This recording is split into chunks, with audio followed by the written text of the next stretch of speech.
আজ ব্রাজিল পুরুষের বিপক্ষে বড় চমক নিয়ে শক্তিশালী একাদশ নিয়ে মাঠে নামবে কার্লো আনচেলত্তির বাহিনী। তো ম্যাচ কয়টা বাজে শুরু হবে সেটা আমি আপনাদের শেষে বলে দিব। প্রথমে একটু কথা বলি 2022 ফিফা বিশ্বকাপ নিয়ে।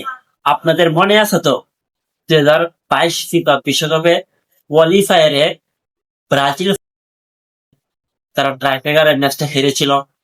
নেইমার জুনিয়রের অসাধারণ গোলে, শেষ মুহূর্তে অসাধারণ গোলের জন্য ব্রাজিল ফুটবল টিম তার ম্যাচটা জয় করতে পারলো না।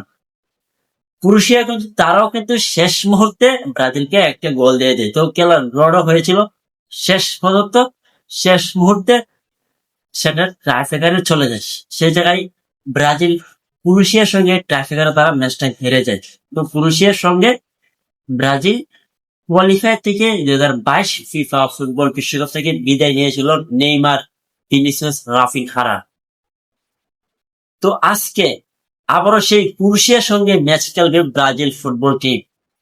তো ব্রাজিল কি পারবে তারা সে 2022 ফিফা বিশ্বকাপ কোয়ালিফায়ারের ম্যাচের প্রতিশোধ নিতে? আজকে আবার শুনতেছি Neymar sorry Vinicius junior, Raphinha তারা নাকি ইনজুরি, তারা নাকি 3 সপ্তাহ 4 সপ্তাহ জাতীয় দলের বাহিরে খেলতে পারবে না, মানে জাতীয় দলে হয়ে খেলতে পারবে না, এমনকি কোনো লিগেই খেলতে পারবে না।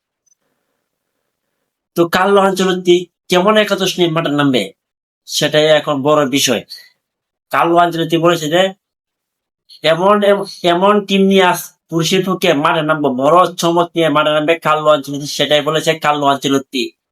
তো ব্রাজিল বনাম ক্রোয়েশিয়া ম্যাচ শুরু হবে আগামীকাল ঠিক সকাল 6টা বাজে, মানে 1 এপ্রিল ঠিক সকাল 6টা বাজে ম্যাচ শুরু হবে বাংলাদেশ সময়।